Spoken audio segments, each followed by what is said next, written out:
The sun was beating down on my meticulously maintained, yet aggressively beige, front lawn I mostly kept up to avoid triggering a fluorescent papered threat on my door. From the Woodbridge Homeowners Association. I was on my second cup of coffee, savoring the fleeting moments of peace before the afternoon's screaming children and leaf blower cacophony commenced. That's when she arrived. Karen, HOA president, queen of the clipboards, an arch nemesis of anyone who dared to keep their recycling bin out past 7 p.m. on Tuesdays. I saw her coming from a block away, her perfectly coiffed blonde hair glinting under the Irvine sun like a freshly minted and likely overpriced coin. Max, my loyal golden retriever, perked up from his napping spot on the porch, letting out a low, almost human groan. He knows the sound of impending bureaucratic doom as well as I do. Here she comes, buddy, I muttered, taking another fortifying gulp of caffeine. Brace yourself. Karen, dressed in her signature floral print dress that screamed I own a timeshare in Palm Springs, marched up my driveway with an air of purpose usually reserved for generals invading foreign countries. She clutched her infamous clipboard like a weapon. The sight alone was enough to make Max's tail tuck slightly. Good morning, David, she chirped, her voice a tad too bright, a tad too cheerful. Like a dentist asking if you floss regularly when they know damn well you don't. I hope I'm not disturbing you. Karen, I replied, leaning against the doorframe, trying to project an aura of nonchalant homeowner. Always a pleasure. What momentous occasion brings you to my humble abode? She ignored the sarcasm, as usual. That's a skill I envied, honestly. The ability to remain blissfully unaware of social cues. Well, David, she said, adjusting the clipboard. As you know, the HOA is planning the annual summer kickoff celebration at South Lake this Saturday. I nodded, picturing the scene. Overpriced hot dogs, screaming children covered in sunscreen. An ADJ blasting top 40 hits so loud the carp in the lake probably needed therapy. Of course, I said, forcing a smile. Who could forget? Wonderful. So, the thing is, she continued, her voice dropping to a slightly more conspiratorial whisper. We seem to be having a bit of an electricity situation. Electricity situation? Were the wires trying to unionize? Were the outlets staging a protest? An electricity situation, I echoed, raising an eyebrow. Max, sensing my rising internal irritation, nudged my hand with his wet nose. I gave him a quick pat. Yes, see, we're planning to have a bouncy castle, a cotton candy machine, and, well, a few other electrical appliances. But the city, in its infinite wisdom, has placed the electrical outlet far from all this hoopla. She said, gesturing vaguely toward the lake. We don't want to run extension cords for safety reasons. Slip and fall liability, you know. So, I was hoping you wouldn't mind if we, just for a few hours, borrowed some electricity from your house. My house. My precious, air-conditioned, coffee machine-dependent house. She wanted to tap into my lifeblood, my electrical grid. Borrowed, I asked, carefully keeping my voice neutral. As in, run an extension cord from my outlet to power the summer kickoff extravaganza? Exactly. Just for a few hours, David. It would be such a community service. Think of the children, she pleaded, flashing a smile that was just a tad too desperate. This was a trap. I knew it, but the gears were already turning. An opportunity presented itself, wrapped in the floral print dress of HOA tyranny. I could refuse, of course, and face the wrath of Karen and her passive-aggressive newsletters. Or I could agree, but on my terms. Karen, I said, a slow smile spreading across my face. I'd be delighted to help. I'm all about community involvement. However, I held up a finger. I would require formal agreement. You know, to protect both our interests. Karen's eyes lit up. Oh, David, you're a lifesaver. A formal agreement? Absolutely. Whatever you need. She was practically vibrating with relief. I could almost hear the collective sigh of relief from the whole board, who probably didn't want to deal with the electricity situation either. Excellent, I said, ushering her toward the door. I'll draft something up and have it ready for you by tomorrow. Just to be clear, this is not a free service. The momentary look of confusion that flickered across her face was the sweetest aperitif I'd had all day. As she walked back down the driveway, probably already envisioning the bounce house bouncing and the cotton candy spinning, I turned to Max. "Operation Power Play is a go, buddy," I said, scratching him behind the ears. He wagged his tail, sensing the impending chaos. The next few hours were spent holed up in my home office, a room dominated by a giant monitor, a half-eaten bag of trail mix, and a whiteboard covered in increasingly outlandish ideas. The formal agreement was less a legal document and more a meticulously crafted trap. It outlined the terms of service, namely, that the whole would be responsible for all electricity used, charged at a rate of $5 per kilowatt hour. And because I'm a benevolent soul, I also included clauses about noise complaints, damage to my property including my grass, and a mandatory performance of Bohemian Rhapsody by Karen herself at the end of the event. The key was the addendum, a complete record of any and all appliances they used, including wattage and the duration of usage, all verified with photographic evidence. As I printed the document, complete with my signature and a paw print from Max, I couldn't help but grin. Karen had asked for electricity. She was about to get a whole lot more than she bargained for. The summer kickoff celebration was about to become the summer kickoff debacle. The next morning, I found Karen waiting on my doorstep, clipboard practically smoking with anticipation. She practically snatched the agreement from my hand, her eyes scanning the document with the speed of a hummingbird on Red Bull. I watched, sipping my coffee, as her smile slowly faltered. $5 per kilowatt hour, she squeaked, her voice an octave higher than usual. "Standard rate for luxury, Karen," I replied, winking. "Besides, think of it as a charitable donation to my electric bill." She sputtered, trying to regain her composure. But the noise complaints? Bohemian Rhapsody? Those are non-negotiable clauses, Karen," I said, my voice laced with mock sincerity. "We're all about transparency and community spirit here in Woodbridge. And what says community spirit more than a slightly off-key rendition of Queen?" She sighed, the air visibly deflating from her floral print dress. I could almost feel sorry for her. Almost. But the memory of the Hoa fining me $50 for having a slightly brown patch of grass in my backyard, despite the drought, quickly extinguished any flicker of sympathy. "Fine," she grumbled, scribbling her signature on the agreement with the force of 1,000 disgruntled Hoa members.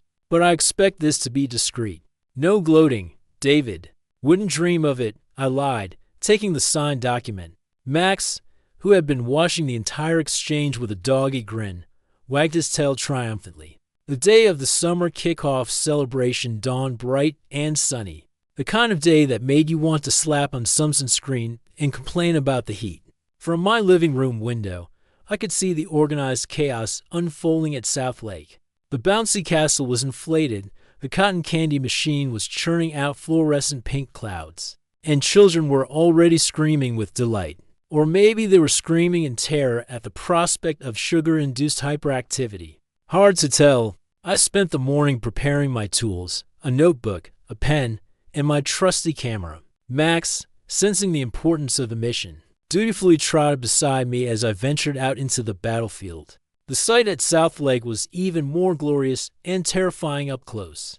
The air was thick with the smell of sunscreen, hot dogs, and desperation. Karen was running around like a headless chicken, her floral print dress billowing in the breeze. I spotted her trying to wrangle a group of teenagers into helping with the face painting, a task they were clearly performing with the enthusiasm of a sloth learning calculus. I approached the electrical setup. A thick orange extension cord snaked from my backyard across the community path and into a power strip that looked precariously overloaded. This was going to be fun. I started documenting every appliance, every wattage, every minute of usage. I snapped photos of the bouncy castle's air pump, the cotton candy machine's heating element, the DJ's sound system, even the electric kettle they were using to make coffee decaf, naturally. Because Woodbridge couldn't handle any more caffeine-induced mayhem, I made sure to capture each item with Karen in the background, looking increasingly frazzled. The day wore on, and the chaos only intensified. A fight broke out over a limited edition inflatable flamingo. A child vomited on the bouncy castle. And Karen, bless her heart, nearly electrocuted herself trying to fix a malfunctioning popcorn machine. By late afternoon, I had a notebook full of meticulous calculations and a camera roll bursting with evidence. It was time to go home, recharge, and prepare the most glorious invoice the Woodbridge HOA had ever seen. Back in my office, with Max snoring softly at my feet, I got to work. I calculated the kilowatt hours used by each appliance, multiplied by my exorbitant rate, and added a few miscellaneous charges for good measure. Bounce house air pump, 12 kilowatt hours x $5 equals $60. Cotton candy machine, 8 kilowatt hours x $5 equals $40. DJ sound system, 15 kilowatt hours x $5 equals $75. Electric kettle decaf, 2 kilowatt hours x $5 equals $10. Miscellaneous charge, excessive screaming by children, $25. Miscellaneous charge, emotional distress caused by inflatable flamingo incident, $50. Miscellaneous charge, wear and tear on my grass estimated, $100. And finally, the grand finale. Bonus charge, preparation of this highly detailed invoice and legal fee, $500. The grand total, $860. It was a masterpiece. I even included a detailed diagram of the extension cord route, complete with a hand-drawn illustration of Max guarding the power outlet. I printed the invoice, slipped it into a crisp white envelope, and addressed it to the Woodbridge Homeowners Association. Attention, Queen Karen. The next morning, I personally delivered the invoice to Karen's doorstep. As I rang the bell, I could hear the distinct sound of a frantic vacuum cleaner being switched off. Karen answered the door, looking even more disheveled than she had at the summer kickoff celebration. Her floral print dress was wrinkled, her blonde hair was slightly askew, and her eyes were bloodshot. She looked like she hadn't slept in days. "Good morning, Karen," I said, handing her the envelope. "Just a little something to cover expenses." She took the envelope with a trembling hand, her eyes widening as she read the address. I could practically see the steam rising from her ears. "What is this?" she demanded, her voice barely above a whisper. "Just the invoice," I replied, trying to suppress a grin. "For the electricity, of course." She ripped open the envelope and scanned the document. Her face slowly turned from pale to crimson. "This is outrageous," she shrieked, her voice shattering the morning calm of Woodbridge. $860? For a few hours of electricity? "Well, you did sign the agreement, Karen," I pointed out innocently, "and I must say, I was quite generous with my calculations. I could have charged extra for the emotional distress caused by the malfunctioning popcorn machine." She slammed the door in my face. I walked back to my house, whistling a cheerful tune. Max greeted me with enthusiastic tail wags, sensing that something momentous had occurred. "We may have just started a war, buddy," I said, scratching him behind the ears. "But it's going to be a glorious one." That evening, I received a terse email from Karen, meeting at the community center. Tonight, 7 p.m., mandatory attendance. This was going to be interesting. The community center, usually a sterile space smelling faintly of stale coffee and regret, buzzed with an unusual energy. Every folding chair was occupied, the air thick with whispers and nervous coughs. I scanned the room, recognizing faces I usually only saw behind meticulously manicured hedges. There was old Mr. Henderson, the retiree who complained about everything from the volume of my sprinklers to the color of my mailbox. There was Mrs. Davison, the perpetually stressed soccer mom who somehow managed to drive a minivan and wear a pantsuit simultaneously. And, of course, there was Karen, perched at the head of the room like a queen bee preparing to sting. I settled into a chair near the back, Max nestled obediently at my feet. He was technically not allowed in the community center, but his presence was a subtle power move. Who was going to argue with a golden retriever? Karen cleared her throat, the sound amplified by the microphone. "Good evening, everyone. As you know, we've called this emergency meeting to address a dot situation. that has arisen regarding the recent summer kickoff celebration. She paused, her eyes darting nervously around the room. I could practically see the wheels turning in her brain as she tried to spin the situation in her favor. Unfortunately, she continued, her voice dripping with forced regret. Due to unforeseen circumstances, the HOA incurred a rather substantial electricity bill. A collective gasp rippled through the room. How substantial? Someone called out. Karen hesitated, her face flushing slightly. $860. The gasp turned into a low murmur. $860 was a significant sum, even in Woodbridge, where people routinely drop more than that on organic dog food and designer yoga pants. $860, Mr. Henderson practically shrieked, his face turning an alarming shade of purple.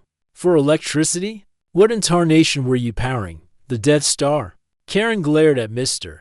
Henderson, clearly not appreciating the Star Wars reference. It was for the bouncy castle, the cotton candy machine, the DJ, various essential items. She stammered. Essential, Mrs. Davison interjected, her voice dripping with sarcasm. Since when is a cotton candy machine essential? The murmurs escalated into a full-blown cacophony of complaints and accusations. The HOA was under fire, and Karen was clearly losing control. This was my moment. I stood up, raising my hand. The room fell silent, all eyes on me. Even Max perked up, sensing the dramatic tension. Excuse me, Karen, I said, my voice calm and even. I believe I can shed some light on this situation. Karen shot me a look that could curdle milk. David, this is not the time. On the contrary, Karen, I interrupted. This is the perfect time. You see, I was the one who provided the electricity for the summer kickoff celebration. Another gasp rippled through the room. People were starting to put the pieces together. And as per the signed agreement, I continued, holding up a copy of the document. The HOA agreed to pay my standard rate of $5 per kilowatt hour. I could see the realization dawning on their faces. They had been duped, tricked into paying an exorbitant fee for a few hours of power. $5 per kilowatt hour, Mr. Henderson roared. That's highway robbery. It's what they agreed to, Mr. Henderson, I said, shrugging innocently. Perhaps they should have read the fine print. The room erupted. People were yelling, arguing, and demanding answers. Karen was trying to regain control, but her voice was drowned out by the rising tide of anger. Order, order, she shrieked, banging her gavel on the table. We need to maintain order. But no one was listening. The residents of Woodbridge were finally uniting, not in the name of meticulously manicured lawns and synchronized sprinklers, but in righteous indignation over an outrageous electricity bill. As the chaos reached its peak, I decided to drop another bombshell. And speaking of agreements, I said, raising my voice above the din, I have a few proposals for bylaw amendments that I'd like to submit for consideration. Karen stared at me, her eyes wide with horror. Bylaw amendments? Now? Absolutely, I said, pulling a stack of papers from my briefcase. I think it's time we made a few changes around here. Changes that will benefit the entire community. I began reading my proposed amendments, each one more absurd than the last. All HOA meetings must be conducted in rhyming couplets. Every homeowner must display a plastic flamingo on their lawn, to be replaced weekly with a different color. The HOA president must perform a karaoke rendition of Bohemian Rhapsody at every community event. All architectural decisions must be submitted to Max, my dog, for final approval. The room fell silent again, but this time it was a stunned silence. People were too shocked to speak. Karen looked like she was about to have a stroke. Her face was beet red, her eyes were bulging, and she was clutching her clipboard so tightly her knuckles were white. You can't be serious, she gasped. Deadly serious, Karen, I said, grinning. These are important issues that need to be addressed. And as a member of this community, I have the right to propose them.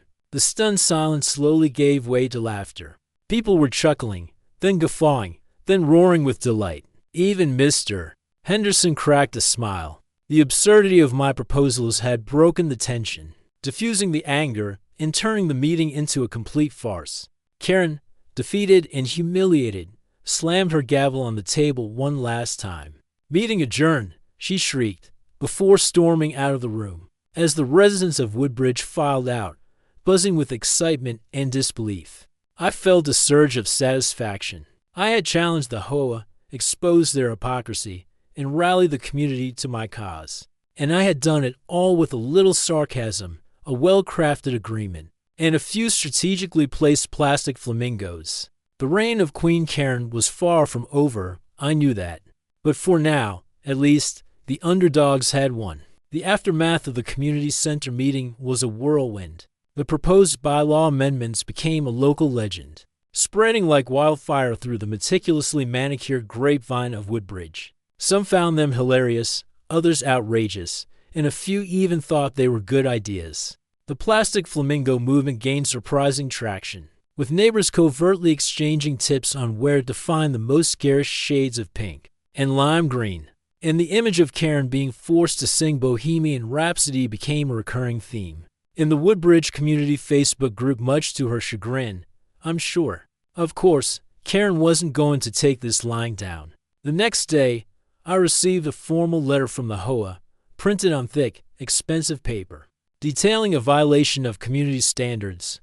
My trash can was visible from the street, for a period exceeding the allotted 30 minutes after collection. The fine? A cool $100. Seriously, I muttered, crumpling the letter in my fist. Trash cans? This is what you're focusing on? Max, sensing my renewed frustration, nudged my hand with his nose and whimpered softly. He knew that the quiet days of coffee and leisurely walks were over. We were back in the thick of it. It was clear that Karen was retaliating, using the whole rule book as a weapon. Fine, I thought. If she wanted to play that game, I was more than happy to oblige. My next plan took shape during my daily walk with Max around North Lake. As we strolled along the paved path, I noticed a peculiar sight, a flock of Canada geese, happily munching on the meticulously manicured grass. These geese were a constant nuisance, leaving behind a trail of, well, everywhere. An idea sparked in my brain. An evil, brilliant, Hoa-defeating idea. I spent the next few days researching goose behavior, meticulously studying their feeding habits and migratory patterns, or lack thereof, in Woodbridge. I discovered that geese are creatures of habit, returning to the same feeding spots day after day. They also have a strong aversion to certain smells and objects. Armed with this knowledge, I set my plan in motion. I purchased several bottles of goose repellent, a non-toxic spray that supposedly deterred the birds without harming them. I also acquired a collection of brightly colored pinwheels and whirligigs, which I strategically placed around the perimeter of my yard. The result was, well, let's just say it wasn't subtle. My yard looked like a miniature carnival, a riot of color and motion that clashed violently with the beige uniformity of Woodbridge. But it worked. The geese stayed away. But more importantly, it drew Karen's attention. One afternoon, as I was enjoying a peaceful cup of coffee on my porch, I saw her approaching, her floral print dress billowing in the breeze. She looked even more flustered than usual, her clipboard clutched tightly in her hand. "David," she said, her voice tight with controlled anger. "What is the meaning of this?" She gestured dramatically at my yard, taking in the whirligigs, the pinwheels, and the shimmering haze of goose repellent. "It's goose deterrent, Karen," I replied, sipping my coffee. "I'm simply protecting my lawn from those pesky birds." But it's hideous," she sputtered. "It violates community standards. You can't just decorate your yard like a circus." "Actually, Karen," I said, consulting my own copy of the whole rule book, "I've checked the regulations, and there's no specific prohibition against pinwheels, whirligigs, or goose repellent, as long as they don't pose a safety hazard or create excessive noise. I'm perfectly within my rights."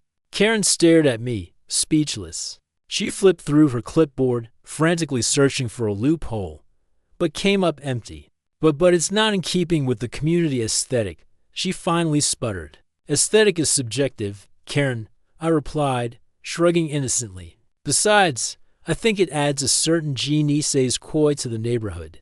I could see the frustration building in her eyes. She was trapped. She couldn't fault me for using legitimate methods to protect my property. even if those methods were unorthodox. As she stormed away, muttering about the decline of Woodbridge and the importance of adhering to community standards, I couldn't help but smile. I had outmaneuvered her once again. But the victory was short-lived. The next day, I received another letter from the HOA. This time, it wasn't about my trash cans or my yard decor. This time, it was about Max. Apparently, a neighbor had complained that Max was excessively barking during my daily walks around North Lake. The fine? A staggering $500. This is ridiculous, I exclaimed, pacing back and forth in my living room. Max doesn't bark excessively. He's a gentle soul. Max, sensing my distress, whined softly and licked my hand. He was being framed, and I knew it. It was time to take this to the next level. It was time for a full-blown neighborhood rebellion. One spent the evening crafting a petition, detailing Karen's tyrannical reign and the HOA's increasingly absurd demands. I emphasized the electricity bill debacle, the trash can fine, the outrageous goose-repellent accusations, and now the blatant slander of Max's good name. I titled it, Save Woodbridge, Stop the Hoa Madness. The next morning, I embarked on a door-to-door campaign, clipboard in hand, a tactic I knew Karen would despise. Max, his fluffy tail wagging furiously, accompanied me, acting as a furry ambassador of goodwill. The response was overwhelming. Neighbors poured out of their beige houses, eager to vent their frustrations about the Hoa. Mr. Henderson complained about the synchronized sprinkler schedules that drown his prize-winning roses. Mrs. Davison lamented the ban on inflatable swimming pools that prevented her children from escaping the summer heat. Even some of the more staunch rule followers admitted to feeling suffocated by the HOA's constant scrutiny. Within hours, my petition was overflowing with signatures. People were practically lining up to add their names, their pent-up resentment finally finding an outlet. I even managed to convince a few of Karen's former allies to switch sides. As the sun began to set, I found myself standing on the doorstep of Mrs. Rodriguez, the quiet, elderly woman who lived next door to Karen. Mrs. Rodriguez was known for her impeccable garden and her unwavering adherence to HOA rules. I wasn't sure if I could win her over. Mrs. Rodriguez, I said, my voice polite but firm, I'm circulating a petition to address the HOA's recent overreach. Would you be willing to sign? Mrs. Rodriguez hesitated, her eyes darting nervously toward Karen's house. I don't know, David, she said, her voice barely above a whisper. I don't want to cause any trouble. I understand, Mrs. Rodriguez, I said, but this isn't about causing trouble. It's about standing up for what's right. It's about protecting our community from unreasonable demands. I pointed to Max, who was sitting patiently at my feet, looking up at Mrs. Rodriguez with his big, soulful eyes. Even Max thinks it's the right thing to do, I said, smiling. Mrs. Rodriguez looked at Max, then back at me. She sighed. Oh, all right, she said, finally relenting. Give me the pen. With a shaky hand, she signed the petition. I couldn't believe it. I had won over the most unlikely of allies. Armed with my overflowing petition, I decided to confront Karen directly. I knew she wouldn't be happy, but I was ready to face her. I marched over to her house and rang the doorbell. She answered the door, her face a mask of fury. What do you want, David? She spat, her voice dripping with venom. I want you to see this, Karen, I said, shoving the petition in her face. I want you to see how many people are fed up with your tyranny. Karen snatched the petition and scanned it, her eyes widening in disbelief. This is ridiculous, she sputtered. These people don't know what they're talking about. Oh, I think they do, Karen, I said, my voice calm but firm. They know that you're abusing your power. They know that you're making unreasonable demands. And they're tired of it. But I'm just trying to maintain community standards, she protested, her voice rising in pitch. I'm just trying to keep Woodbridge a desirable place to live. By fining people for having slightly brown grass and accusing innocent dogs of excessive barking. I scoffed. That's not maintaining community standards, Karen. That's being a bully. Karen stared at me, her face contorted with anger. She was about to say something, But then she stopped. She looked down at the petition, then back at me. I could see a flicker of doubt in her eyes. "What do you want me to do, David?" she finally asked, her voice barely a whisper. "I want you to listen to the community, Karen," I said. "I want you to stop abusing your power, and I want you to reimburse everyone who has been unfairly fined." Karen hesitated, then sighed. "Fine," she said, finally relenting. "I'll do it. I'll reimburse the fines. And I'll try to be more reasonable." I couldn't believe it. I had actually gotten through to her. "Thank you, Karen," I said, my voice softening. "I appreciate that." As I turned to leave, Karen stopped me. "David," she said, "there's one more thing." "What is it?" I asked, cautiously. "About Max," she said, hesitating. "I was wrong. He's a good dog, and he doesn't bark excessively." I smiled. "I know," I said. "He's the best dog." As I walked back to my house, with Max trotting happily beside me, I felt a sense of triumph. I had fought the Hoa, and I had won. The residents of Woodbridge were free, at least for now, from Karen's tyrannical reign.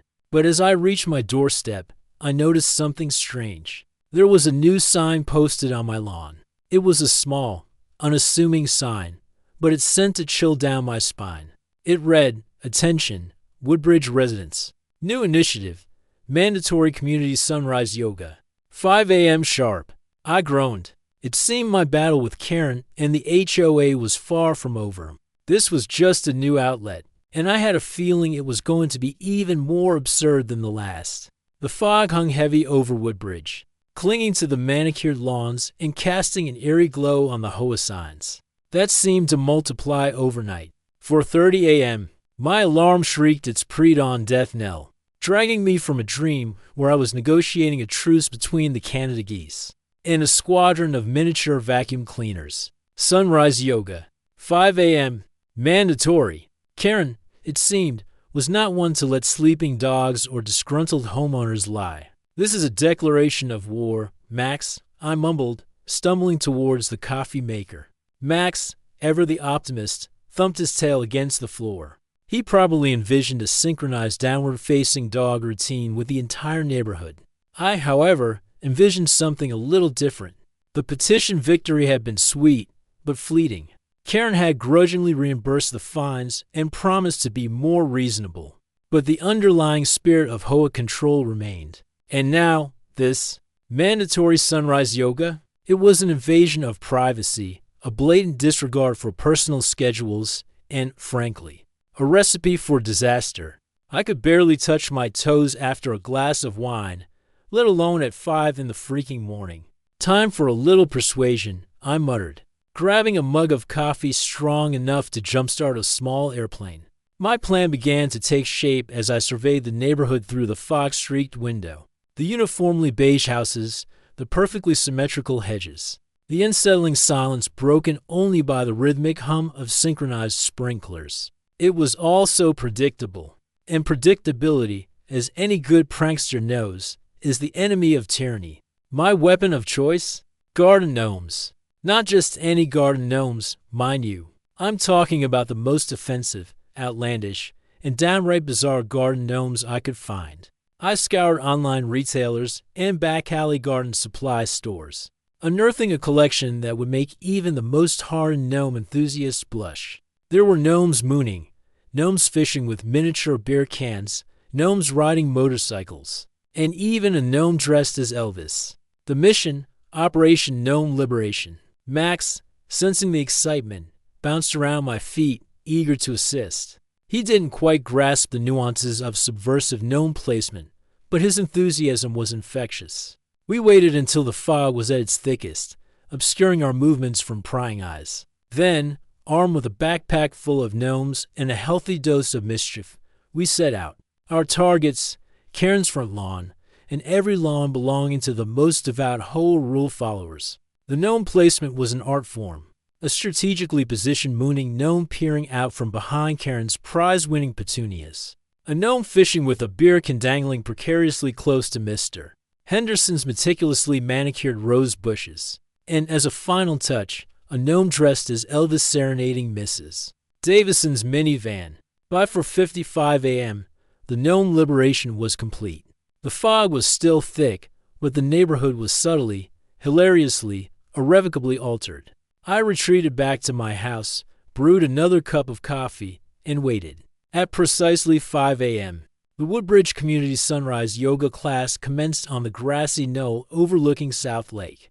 I watched from my window, binoculars in hand, as the bleary-eyed residents stumbled onto the lawn, clad in yoga pants and expressions of profound misery. Then, the screams began. They weren't screams of pain or exertion, but screams of shock, disbelief, and amusement. The sight of hundreds of garden gnomes lurking amongst the yoga mats was simply too much to bear. Karen, as always, was at the center of the storm. Her face was a study in barely controlled rage as she surveyed the gnome-infested scene. I could practically hear her teeth grinding from my living room window. The yoga class quickly devolved into a chaotic free-for-all. Some residents were laughing hysterically, posing for selfies with the gnomes. Others were attempting to remove the offending ornaments, only to be met with cries of protest from their gnome-loving neighbors. And then, something unexpected happened. Mrs. Rodriguez, bless her heart, started leading a gnome-themed yoga session. She instructed the participants to strike poses that mimicked the gnome's activities. The mooning gnome bend, the fishing gnome forward fold, and the Elvis gnome hip thrust. The scene was surreal, hilarious, and utterly, gloriously absurd. As the sun finally broke through the fog, illuminating the gnome-filled landscape, I felt a surge of triumph. I had disrupted Karen's forced tranquility, injected a dose of absurdity into the rigid conformity of Woodbridge, and, perhaps most importantly, given my neighbors something to laugh about. The next day, a mock Hoa newsletter appeared on everyone's doorsteps. It was printed on fluorescent pink paper and featured a photo of Karen, attempting to perform the Elvis gnome hip thrust.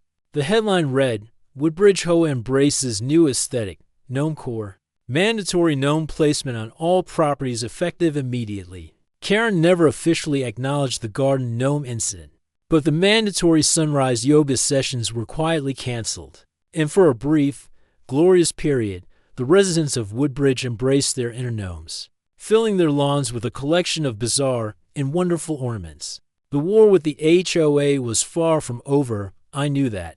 But for now, at least, the gnomes had won. And Max, ever the loyal companion, wagged his tail triumphantly, as if to say, "We did it, Dad.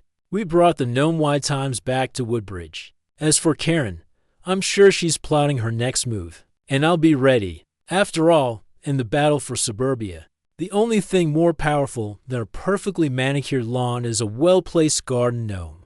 And a dog who believes in the power of mischief.